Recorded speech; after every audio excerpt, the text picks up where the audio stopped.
Darah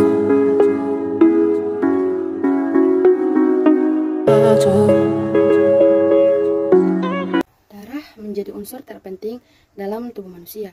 Sistem peredaran darah manusia terdiri dari sistem peredaran darah tertutup dan ganda. Disebut sistem peredaran darah tertutup karena darah selalu melalui pembuluh darah. Sedangkan disebut sistem peredaran darah ganda karena darah masuk ke jantung sebanyak 2 kali dalam satu kali peredaran darah. Peredaran darah ganda terdiri atas peredaran darah besar dan peredaran darah kecil. Nah, kemudian jantung terdiri dari 4 ruangan, yaitu serambi kiri atau atrium kiri, serambi kanan atau atrium kanan, bilik kiri ventrikal kiri, dan bilik kanan ventrikal kanan.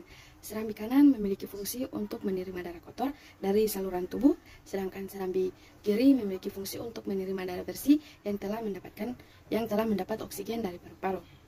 Fungsi dari bilik kanan adalah untuk memompa darah kotor yang berasal dari jantung sehingga dapat menuju paru-paru.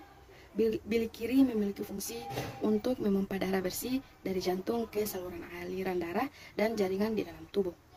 Agar darah dalam ruang jantung tidak tercampur, maka jantung memiliki katup yang disebut katup jantung. Darah mengalir setiap organ melalui pembuluh darah, arteri atau pembuluh nadi, dan vena, pembuluh balik. Pembuluh darah arteri adalah pembuluh darah yang kaya akan oksigen. Kenapa kaya akan oksigen? Karena pembuluh darah arteri ini membawa darah keluar dari jantung. Arteri sendiri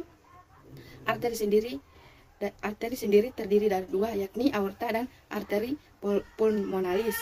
Arteri berfungsi mengalirkan darah dari jantung atau bilik kiri ke seluruh tubuh, sedangkan arteri pulmonalis berfungsi mengalirkan darah yang kaya akan karbon dioksida dari jantung ke paru-paru.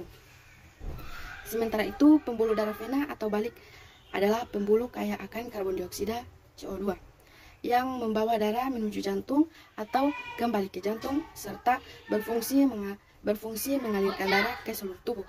Terdapat 2 jenis pembuluh balik, yakni vena pulmonalis yang berfungsi mengalirkan darah dari paru-paru menuju jantung atau serambi kiri, dan vena atau kava sistematik berfungsi membawa darah dari tubuh bagian atas dan bagian bawah menuju ke jantung. Berikut proses peredaran darah. Yang pertama, peredaran darah besar.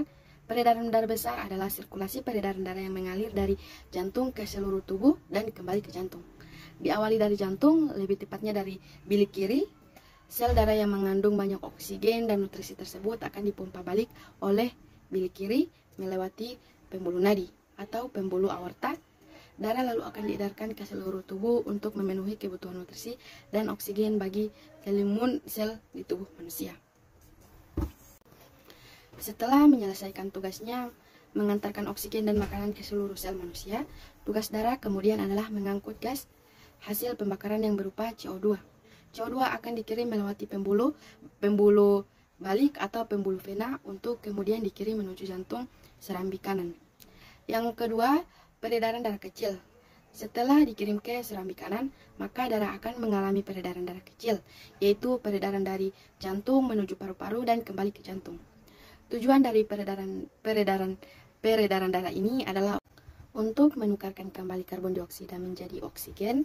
Secara rinci, peredaran darah kecil dimulai dari bilik kanan.